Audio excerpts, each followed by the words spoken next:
So in the movie where we went over how to use activities, you'll remember that we actually used an intent to activate an activity. And that's what an intent is. It's something that will activate a component in your application. There are two types of intents: explicit intents and implicit intents. With explicit intents, we're giving a specific component that we want to activate.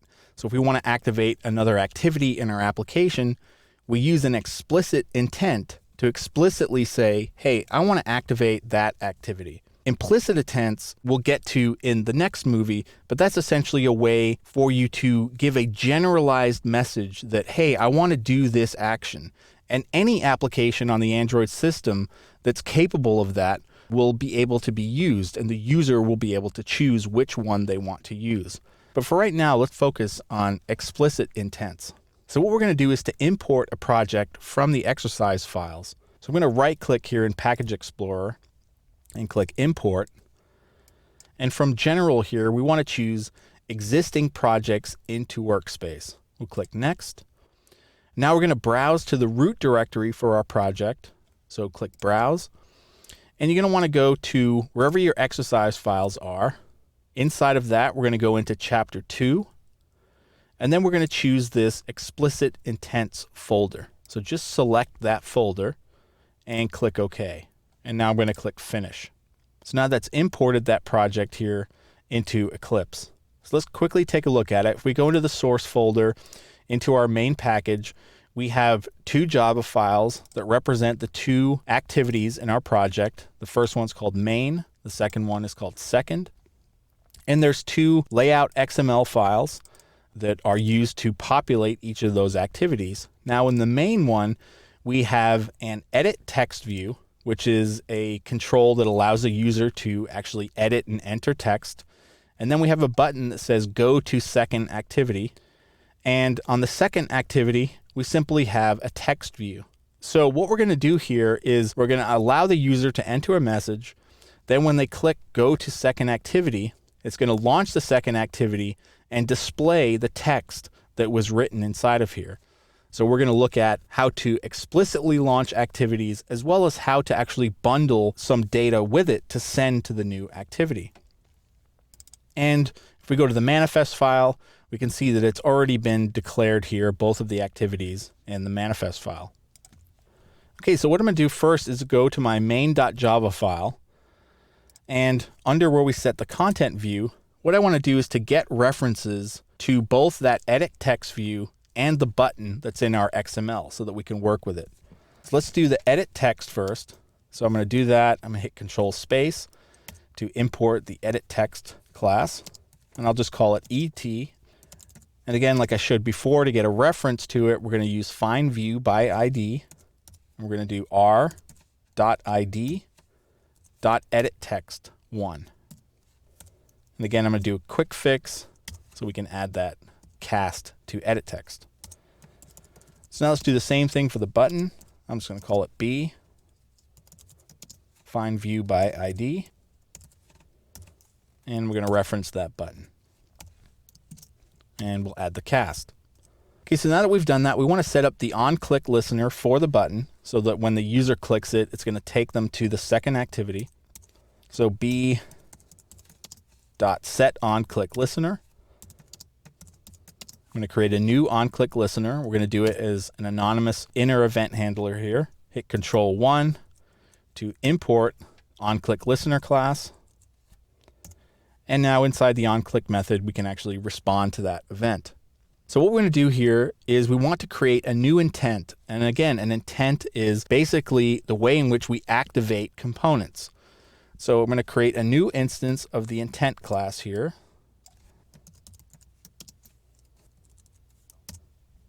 And I'm going to call it intent is equal to new intent.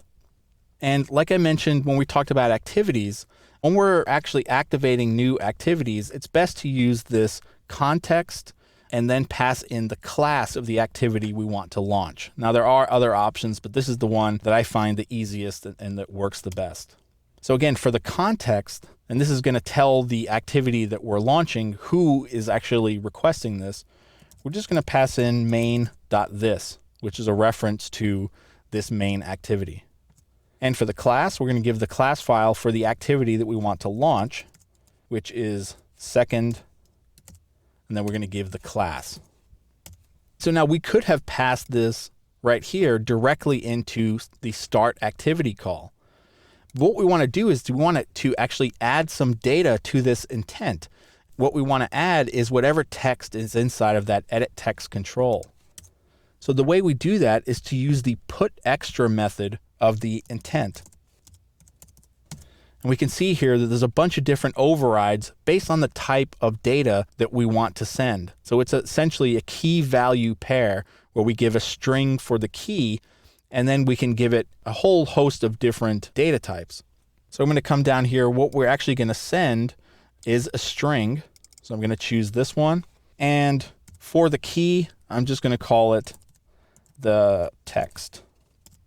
And now we need to retrieve the data that's inside of that edit text control. So to do that, we simply say et get text, okay, which is a method that returns text. Now, one of the things you'll notice is it doesn't return a raw string value. It returns an instance of the editable class. But in order to get the raw string value, all we have to do is to say toString. And that turns it into just a raw string value. Now, one of the things it's giving us an error about, we can do quick fix here, is we have to change the modifier of et to final up here because we're referencing it here inside of this anonymous inner event handler. So now we've actually put that data into the intent. And now when we start the activity, that data will actually be sent to the new activity. So again, to start an activity, we're going to call the start activity method, and we're going to pass in our intent. So that's all we have to do here in the main.java file. Again, we're responding to the click listener, creating an intent where we're going to actually activate the second activity. But before we do that, we're actually putting some data into the intent to send to the new activity. So now we just need to set up the second.java file in order to retrieve that text value and actually display it in the text view. So remember, inside of the XML file, we have a text view component here. And let me actually show you. And the ID of this text view is here, which has been auto-generated. But let's go back to the Java file and let's get a reference to that. So we're going to create a new text view instance. I'll call it TV. And then find view by ID. There's our text view. Then we'll do the quick fix to add the cast. So now we have a reference to it. Now we just need to set the actual text inside of it to the data that was sent from the main activity. So to do that, we're going to use the setText method of the text view class. Now, in order to get the actual data that was sent with the intent, what we first have to do is to call getIntent, and this actually will return the intent to us that was used to activate this particular activity. And remember, in the main.java, we use put extra. Here, we want to say get extra. And actually, so we're going to say get extras, which is going to give us essentially all of the extras that were put into this intent. Now we only have one, but again, now we have a whole host of methods in which we can retrieve values out of the intent. So ours is a string, so I'm actually going to call getString. And now we pass in the key that we gave when we put the data into the intent, which was the text. Okay, so again, now we're getting a reference to the text view. We're getting the actual data out of the intent and assigning it to that text view. So we're going to launch this as an Android application.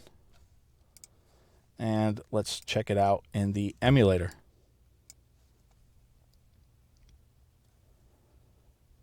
So here it's launched up, and now I have my edit text. So I can type in, this is some text, and now I'll click go to second activity. And we can see that text that I typed in is now presented in the text view in the second activity. So again, this is showing you how to use explicit intents. And by explicit, meaning we're actually telling it exactly the component that we want to launch. Next, we're going to look at implicit intents, which is a different way to activate components on the Android operating system.